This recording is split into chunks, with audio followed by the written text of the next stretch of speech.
All right, welcome to this week's episode of Third String Podcast. We've got something special lined up because sitting here with me is not just Pete Laclede, my normal co-host, but we're also joined by LaMonaca. And Saw is I don't know if he'd agree with this characterization, but he's done a lot of sports gambling, and at least relative to my knowledge of this, he's an expert in sports gambling. So we have him on the show today to do a sort of a sports gambling episode, and we're doing this in the style of Bill Simmons, Guess the Lines with Cousin Sal. So we're going to call this one, I think, Pete, you said Cover the Spread with Uncle Saw. Is that right? Yeah, let's do it. Yeah, so I think we'll just call that this episode. So Saw, welcome to Third String. Yeah, sounds good, man. If I had known I had to show up with a name for the segment, I would have done some more creative work there. So, well, I mean, yeah. If you think of something better by the end of the show, we're open to changing this. We can change the title up until we publish. So you've got the next 30. I'll put a creative team on it. Okay, perfect. Sounds good. Well, guys, pretty unexpected championship weekend, at least from my vantage point. As an Eagles fan, happy with the results, but I did not see the Eagles coming out and stomping all over the top defense in the NFL. So let's just start with the night game. What did you guys think of the Philly-Minnesota game? So I was, mostly on the plane coming home from Fort Walton Beach. I was playing golf over the weekend. So I was coming home and got back to the USO in the DFW airport, and the beatdown was already on.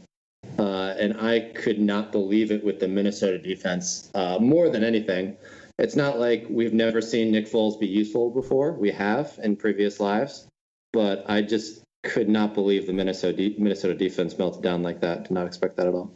Yeah, it was most surprising, I think, because like you were saying, that defense was so good this season, but really interesting, I thought, coming out of a atrocious second half against the Saints where Drew Brees just shredded them. And it didn't even really look like Nick Foles had that same playbook. He just found another playbook that got the exact same result. I mean, Zach, we talked last week about trying to beat that Vikings coverage, and it didn't even look like the Vikings were biting off on the run. Their corners and their safeties just weren't there downfield. It was a beatdown, I think, is the best word you could come up with. That I know early in the third quarter, Vegas was already putting out the line on the Patriots and the Eagles game, so it wasn't close by halftime. It was getting away from them pretty quickly. But it really as wasn't. an Eagles fan. Oh, did I lose you, Zach? Nope, you're there. I just didn't mean to cut you off. Oh, sorry about that. I was going to say, as an Eagles fan, obviously you didn't expect that kind of a beatdown, but was that the team who you had been waiting for all year, or were you a little surprised as well? Well, I was definitely surprised. This was the team that I thought we'd have when we had Carson Wentz and Jason Peters and Darren Sproles and all the guys that we lost to injury as the season went on. This was not the team that I expected with Nick Foles at the helm and Halapoulivaati Vaitai at left tackle in place of Jason Peters. I mean, what I saw, though, was really what it came down to, I think, was not just poor defense from Minnesota, but also pretty much flawless execution on the Eagles' part. I mean, there were so many plays on there where the Eagles were just shredding the Vikings defense in ways that they hadn't seen teams do that before. They scored more points than the Vikings had ever let happen in the game. I think they ran and passed for more yards than the Vikings had allowed this season.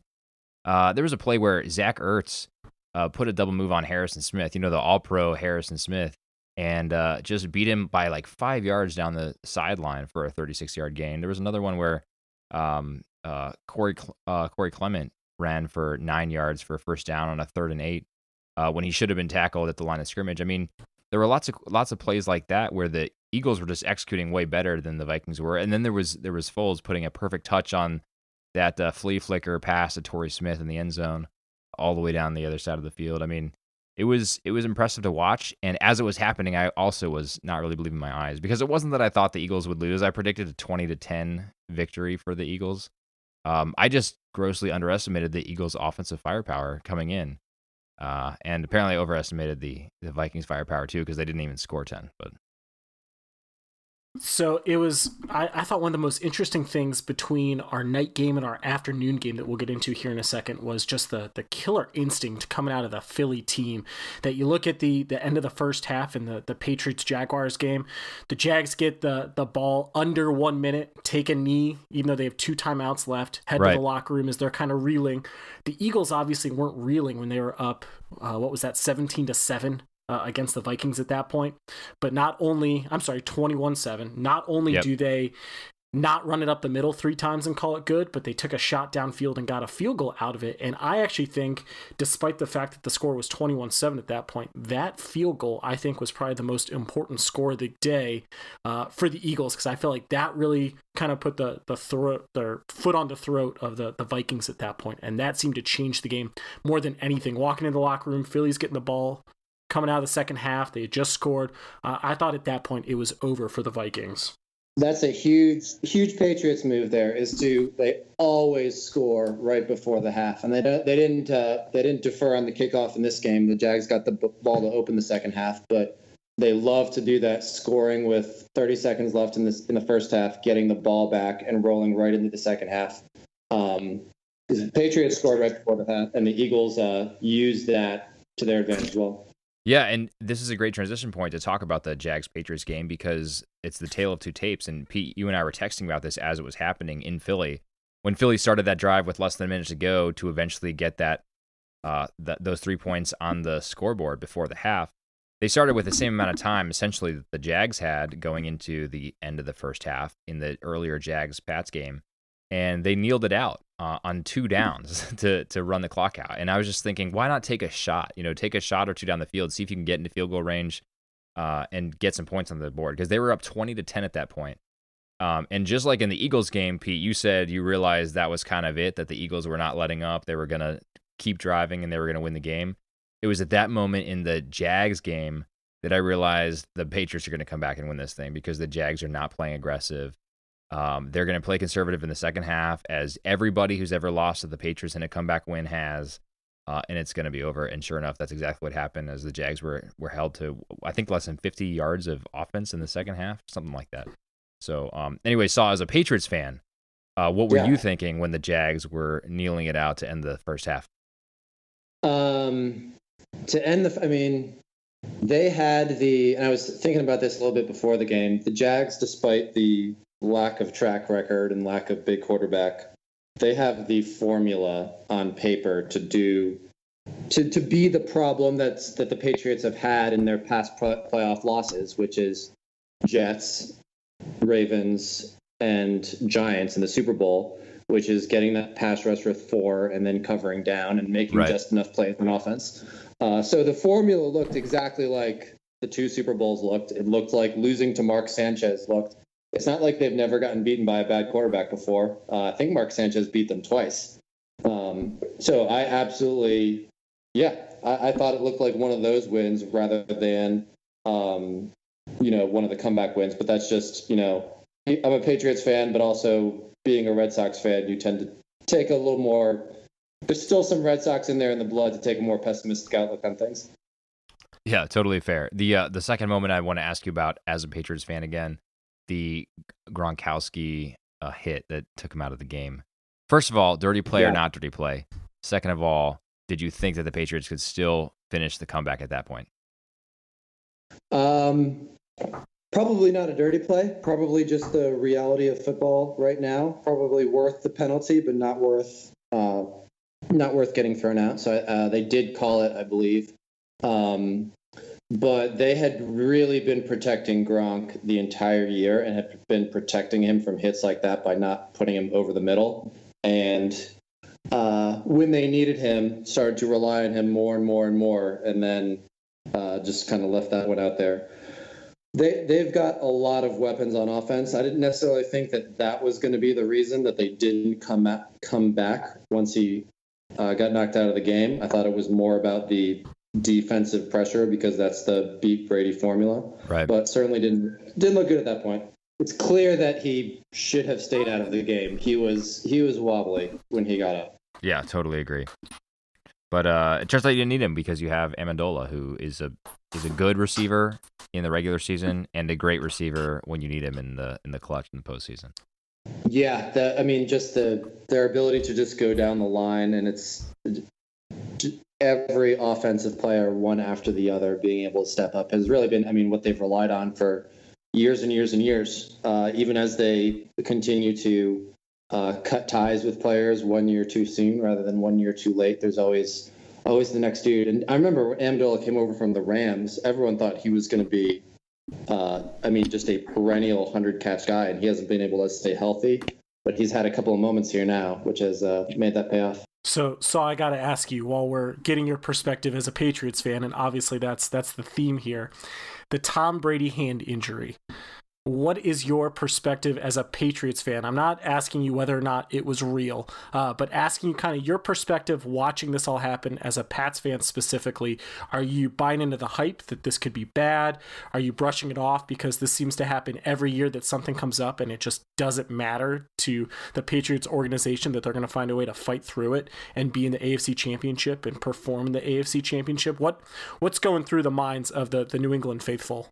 For some reason, and probably not backed by any science, I did not think it was as big earlier in the week when we didn't really have a lot of information. I was not that worried about it, mostly because you see Brady on the injury list like every week for the past 17 years with something weird. So I realized that the reports had started to come out more and more seriously about stitches and a tendon, and all the science started to leak out. But when he went down as questionable on the injury report, I never really felt like it was questionable just based on the fact that Belichick has not cried wolf is the wrong word, but he's fooled us so many times with the injury report, essentially. Yeah. And I was listening to Francesa earlier tell Simmons that there's more information.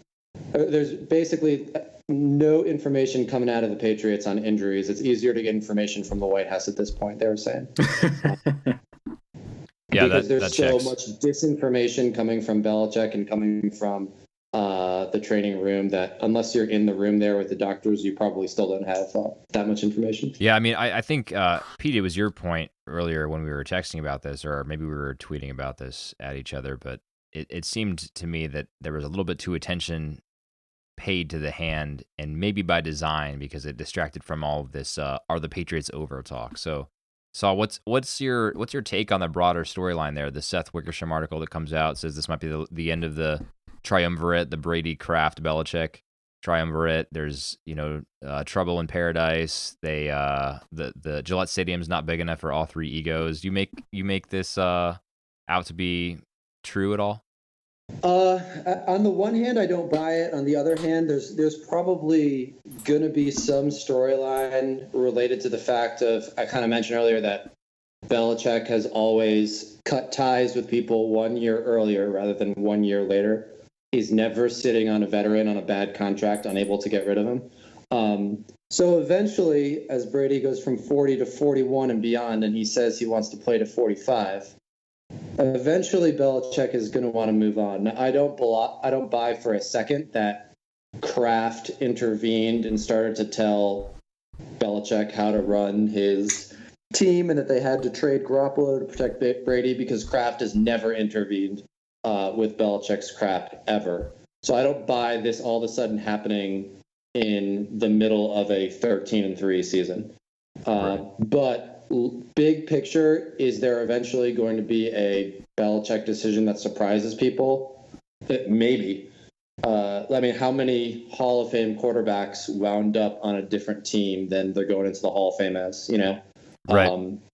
So yeah, Peyton Manning, for example. I haven't ruled that out at all. And if anyone's going to be cold-hearted about it, it's going to be Belichick. So I didn't buy it, but I can see some arc. And also, just with it's more, that decision is more capped than anything else with Garoppolo's contract coming up again. Brady's still going to be around. He wants to still play. You can't pay two quarterbacks huge amounts of money. That's how the Patriots have stayed good, with the kind of depth that lets them keep around 7 useful offensive players is because they don't get tied down with huge cap numbers at a single position, and one of them's not playing. So I get why the decision happened, and there's probably going to be some tension in the future, but no, I didn't buy the big drama in the article. Yeah, I mean, this is basically the Bill Simmons point, right? That they could have re-signed Garoppolo for a lot more money than they should have, and then crippled themselves elsewhere. They could have, yeah. I mean, they could have let him walk when his contract was done and go somewhere else, and then get no return for him, which wouldn't make sense. But they couldn't really do any backdoor negotiations with him because he had the same agent as Brady. So, I agree with you. I think the Garoppolo thing, although looking strange from the outside because they only got a second-round pick for him, maybe that's all that was on the table. You know, the time was passed for the first-round picks when those offers were potentially on the table last year early, and so they just got what they could. And the 49ers come out looking like geniuses for it, but, you know, the Patriots needed to move on, so. Yeah. So what do you think the chances are, if any, that Belichick or Brady retire if they win the Super Bowl? I know Brady said he wants to play till he's 45, but you know, he's cut his hand. Maybe he's feeling a little achy. 0 for Brady. Okay, 0 for Brady. 0% for Brady. Yeah, Brady he's doing all kinds of. He's a really weird dude. I mean, not that like being into like a crazy nutrition fitness person is necessarily weird, but he clearly is on a different plane when it comes to taking care of himself and things like that. He doesn't view himself as 40. He's going to keep going. And I've heard the Belichick rumors, but I don't necessarily buy that at all either. I don't know what Belichick would do with his life. So I'd place those odds very, very low. Well, I think he's not going to be a color commentator anytime soon. I mean, when you watch his press conferences, I can't imagine a more terse guy to talk to. He was asked, I think on Friday, if it was looking like Tom Brady's hand was a day-to-day situation at this point. He could be the White House press secretary probably. Oh, that's actually a great job for him. Yeah, that would be good. I mean, he's got some practice at it already, just being mad at questions and stuff. Right. Yeah. I mean, he specifically the wrong questions he perceives as unjust. Right. And I think that was one of them. The reporter said, "Do you think it's a day-to-day situation at this point, or is it looking like that?" And he just looked at the reporter for a long time, gave him the stink eye, and then just said, "It's Friday." And that was it. That was the entirety of his answer to that question. It's the new "we're on to Cleveland," right? Right. Yeah. Exactly. So, well, let's go on and talk about this matchup a little bit. So, to start off, Saul, you mentioned the recipe that the Jets have used to beat the Patriots, that the Giants have used to beat the Patriots, that the Ravens have used, is to generate pass rush success with the front four, and then play cover down. And I think the Eagles, in some ways, are a nightmare matchup for the Patriots. Again, I'm biased. We all know I'm an Eagles fan. But I think they're a nightmare pass rush because they have Fletcher Cox, they have Tim Jernigan, they have Vinny Curry, Brandon Graham, Derek Barnett, Chris Long, the former Patriot. I mean, they have real forces on the defensive line that can generate real problems for a quarterback. And they have guys who can cover down. Now, I think they have a weakness at linebacker that maybe the Patriots can exploit. And if Gronk's back, I think that could be a difference maker. But how do you see this game going? The line right now is at 5.5. What do you make of that? I love Philadelphia plus 5.5. I really do. I know we're going to get to some of the gambling stuff here in a little bit, but the underdogs in recent Super Bowl history pan out very, very well against the spread. The last 16 years, the underdog is 12-4 against the spread.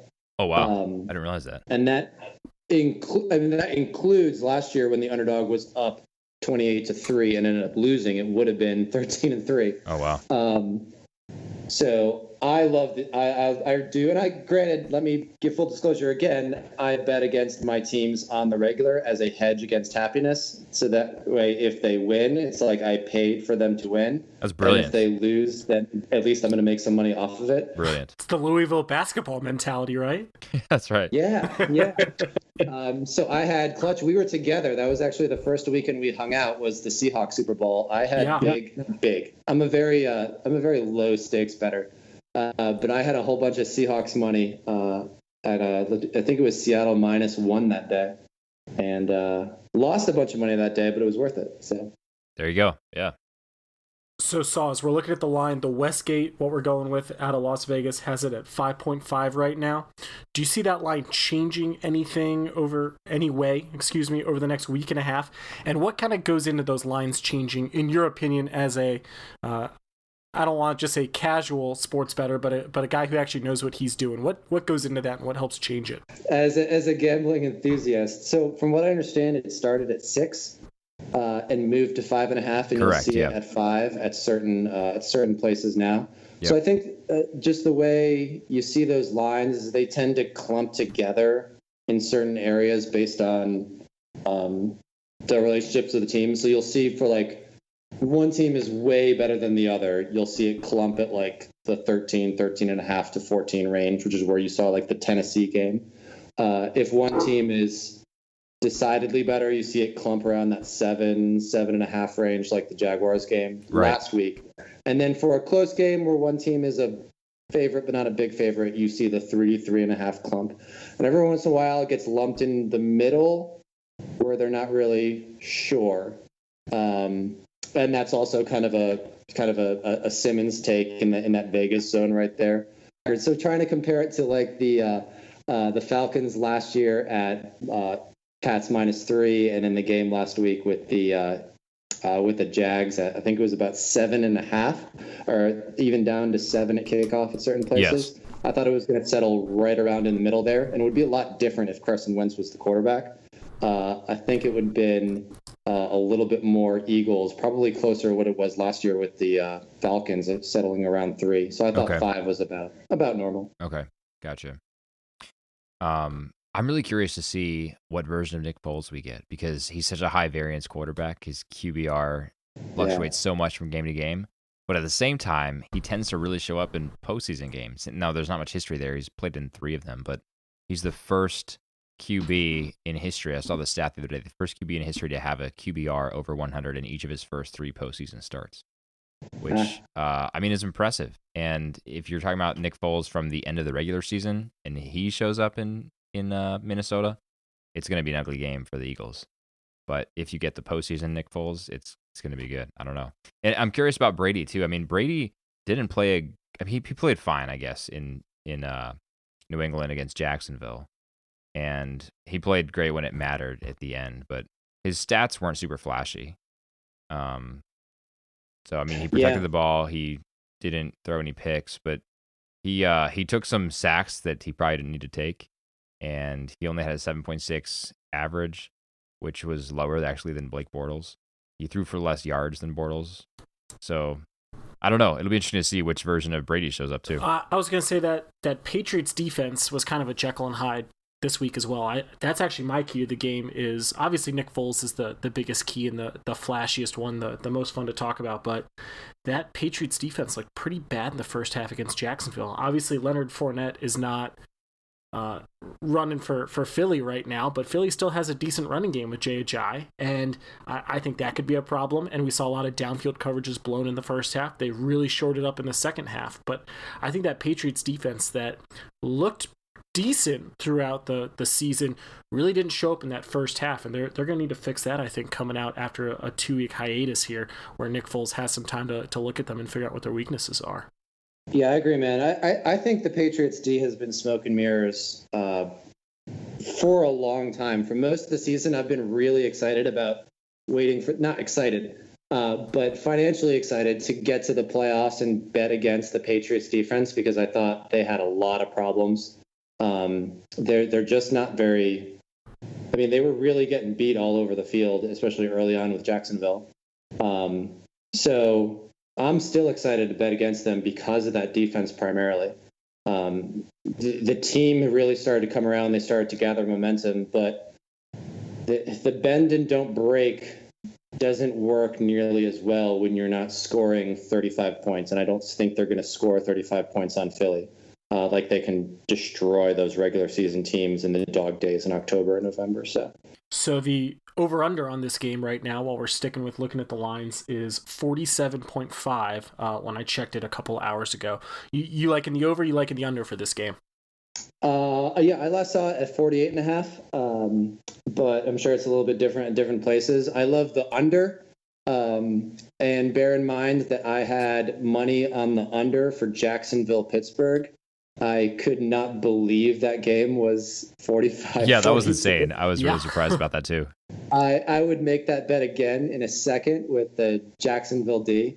But I do like the under. The Super Bowl tends to be, not tends to be. Let me see if I can pull up the stats here a little bit. I think some teams tend to come out a little bit slower in the Super Bowl than you might expect, just because the moment is so big.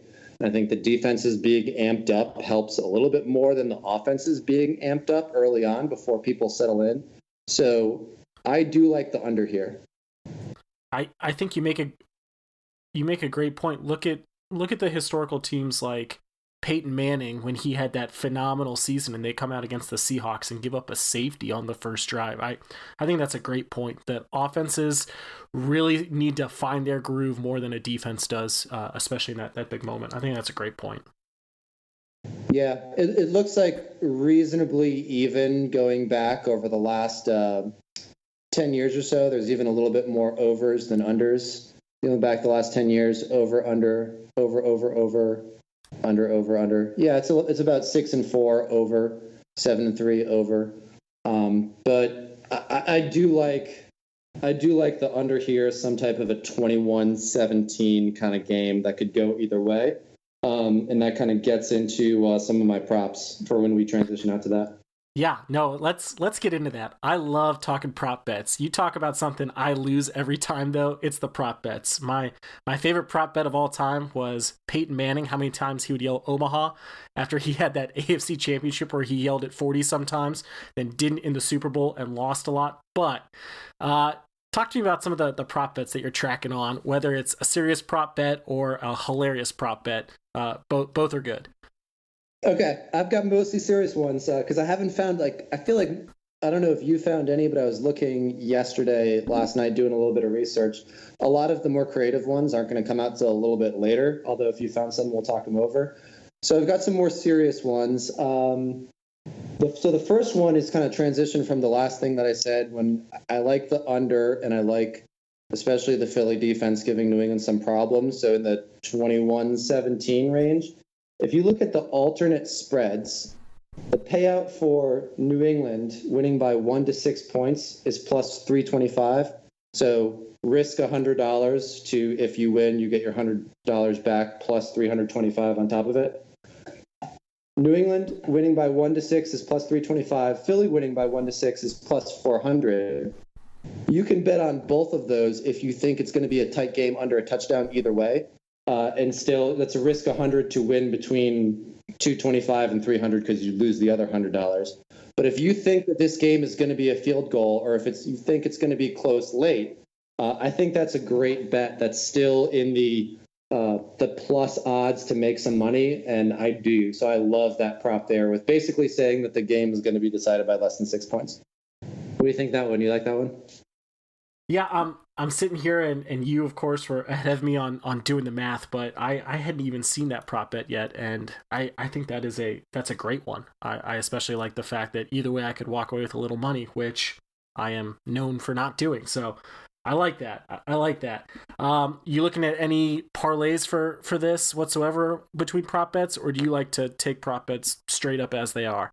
I like to take them straight up as they are because that's kind of my MO for gambling. I don't put a lot of money on anything, but I'll make a whole bunch of smaller wagers and try to go, I'll make $10 bets and try to go 7-3 or 6-4 or something. Now, sometimes it doesn't turn out, like on the Seattle Super Bowl, where I masterfully turned about $155 into about $40. But I still came away with a couple of them. At least you don't put everything in just a couple of bets. So I do like to spread it out and not necessarily parlay them together. Here's another one I love. Will there be a fourth down conversion successful? Minus 220 yes and plus 180 no. I love the yes on that. I know you're laying the odds there 2-1. But the Patriots go for fourth down a lot. And so do the Eagles. I mean, these are two of the most aggressive fourth down teams in the NFL. So, yeah, my money would be on yes. It was interesting watching the fourth quarter of the AFC Championship game. The Patriots punted away to Jacksonville a couple of times where I never would have expected them to. I think that was their vote of confidence in Blake Bortles at that point and getting the ball back. But they love not only going for it, but they love getting it. They love the Tom Brady QB sneak. I think 220 is a very reasonable price for a yes on fourth down conversion. Yeah, I like that. What else you have? Awesome. This is the last one is not exactly the same, but similar to one that I won on in, that was January 2015, 3 years ago. Similar to that one when I said I made a very small amount of money and lost way more money on that Super Bowl. One of the winners was Tom Brady's longest pass will be less than 36.5 yards. And I was able to find for this game, the longest touchdown will be more or less than 45 yards, and it's minus 110 for both of them. I like the no on the longest touchdown. I would go being no as longer well. than 45 yards. I was surprised to find that was an even or as close to even money as the casino will give you there at minus 110. Tom Brady does not necessarily whip it down the field like the 2007 Randy Moss era. His game hasn't necessarily evolved that way, although having Brandon Cooks here this year has added a little bit more of that. But I still think that's far less likely than more likely. Even with Nick Foles taking some shots downfield, I think the flea flicker last week was still less than 45 yards. It was 41. Yeah, I think so. 42, yards, something like that. So I love the no there for less than 45 yards. The Patriots generally do not strike from across the field. They use 12 play drives a lot. Right, because it uses time, controls time of possession, eats the clock. Yeah. No, I like the no on that too. I think it's a good call. Cool. Those are my three big props. I like them. So, Saul, I was going to ask you on the topic of props. So the classic prop bet that you always hear about is, will there be a safety in the game? And I don't have a good money line on it because I'm not seeing that one released yet. But that seems like the most ridiculous prop bet to make. And then every 2 or 3 years we have a safety. What's your gut telling you on that? Is that a wise prop bet in a, like we talked about, the defense comes out strong earlier more often than not in the Super Bowl? I can't imagine that. I mean, the price is going to be ridiculous for the no on the safety. I'm seeing if I can find it here. I'm on this apparently very official website called propbets.football. I'm sure I'm getting all kinds of computer viruses right now. Let's see. Looks like you can get safety no for minus 1250. So risk $1,200 to win $100 back. It's a big number, but probably how many times in the last several Super Bowls has this happened? I know at least there was the Peyton Manning one. Yeah, I've only got 1 out of the last 3 as I'm looking at it. Yeah, I feel like 1 in 12 is a good number if you look historically at safeties. I feel like 1 in 12 is pretty fair. So I would take the no, although I don't like to bet against something with that steep of a price. So it feels then in the casino my $100 just to see a $1,250 back. Yeah, that's fair. So the last one, again, there's no odds on it, but I'm going off what the Westgate is talking about. They're going to release here soon. So one teaser that's coming out Thursday night is going to be going outside of football, but still pertaining to the Super Bowl. So the Vegas Golden Knights plus the Las Vegas Lights Football Club will together score more goals than the total field goals that'll be made by the Patriots and Eagles. So that one is a little math intensive for me. Yeah, hold on. Read that one back to me again. Yep. So the Las Vegas Golden Knights plus the Las Vegas Lights, who's the soccer team there, those two teams will combine for more goals than there will be total made field goals by the Patriots and Eagles. So think soccer games, normally 3 goals total. Hockey games, maybe 5 to 6 goals on a really exciting night. Is that straight up, or is one of those sides? It feels like the first half of that would be pretty favored. So far, it's straight up. But this is only a teaser that should post Thursday night. So some of our guys listening later in the week, you might be able to see some odds on that one coming out of the Westgate. A parlay. He doesn't give me enough details on this one. I'm just going off what the Westgate sites tell me right now is coming with their teasers. Okay. You sound interested. Yeah, it seems like the front half of that would be more valuable than the second half, than the total field goals. Yeah, we'll have to keep an eye on that one. You and I might need to talk about that one later in the week. Yeah, well, I'm not really a hockey guy either, but Pete is a Las Vegas Golden Knights guy, big time. He's their biggest fan outside of Las Vegas, I think. So I'm trying to get into it. They don't appear to love me as much as I love them so far. So we'll keep working on that one. Yeah, I saw a game at the stadium. It's awesome. It's a really nice stadium. That's what it looks like. What's that? T-Mobile Arena?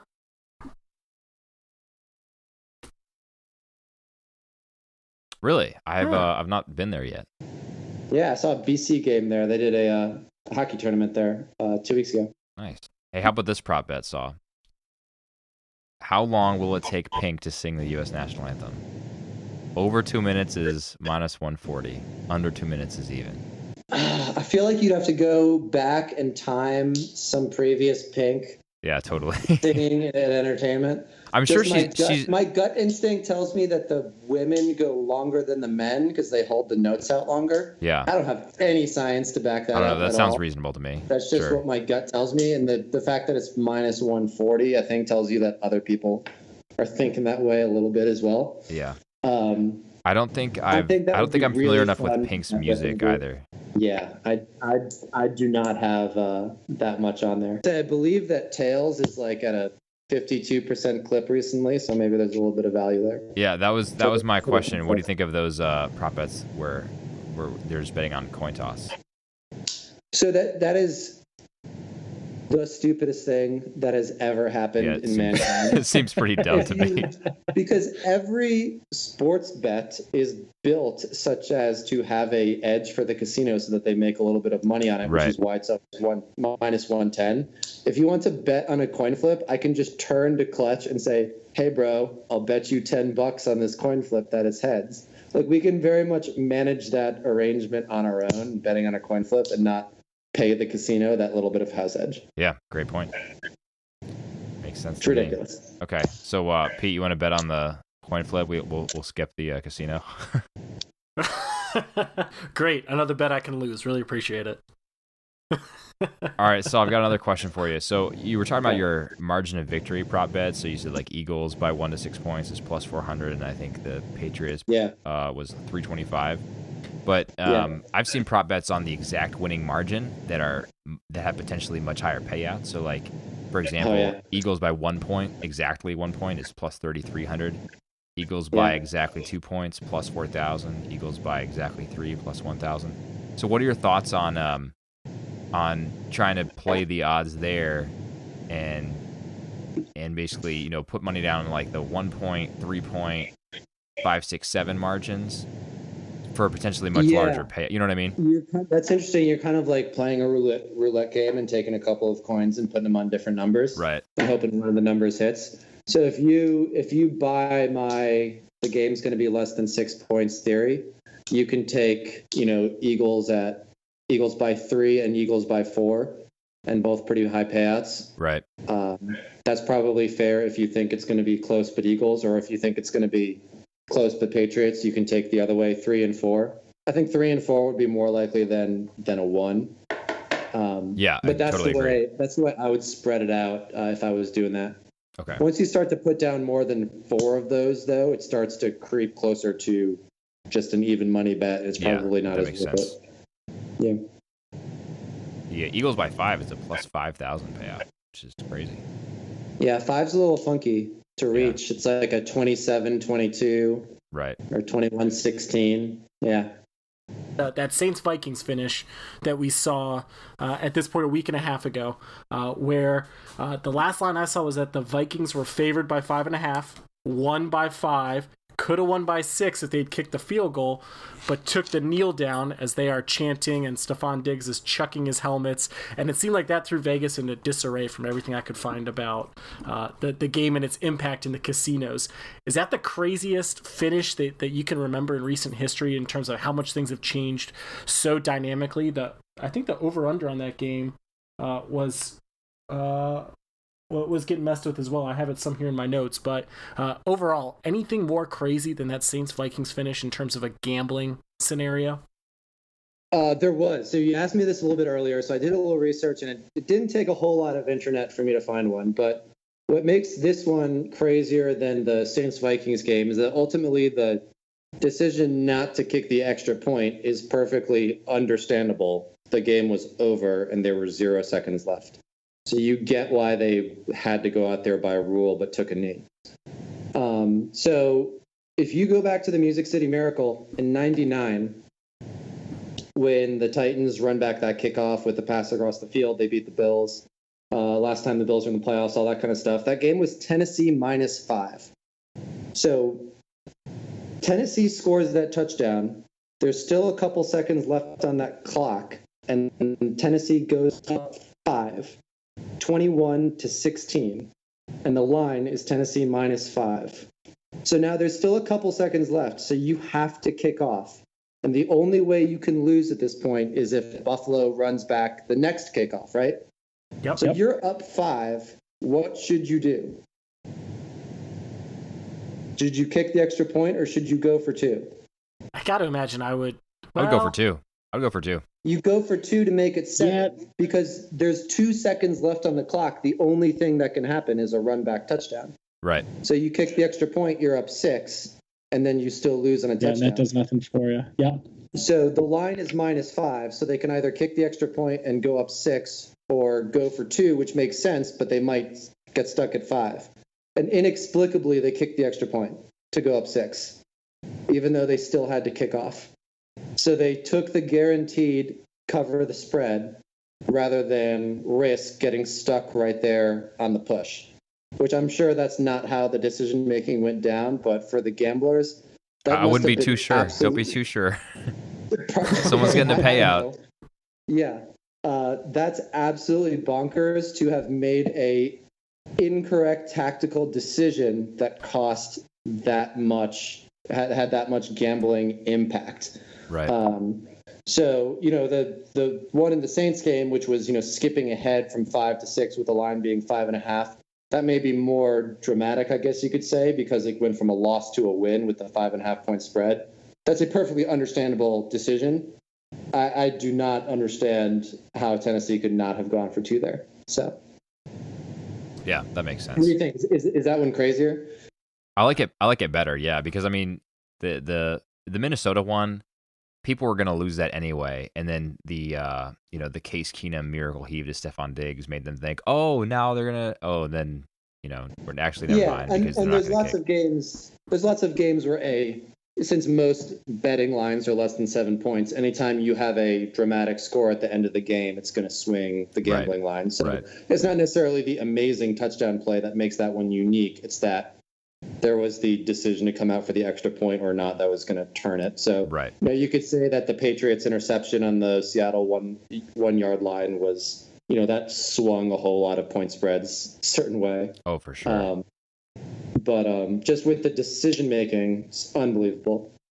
Well, and I think the other interesting one from this month was the college football playoff, where Bama was favored by 3.5, missed the field goal at the end to win by 3, to then win by 6.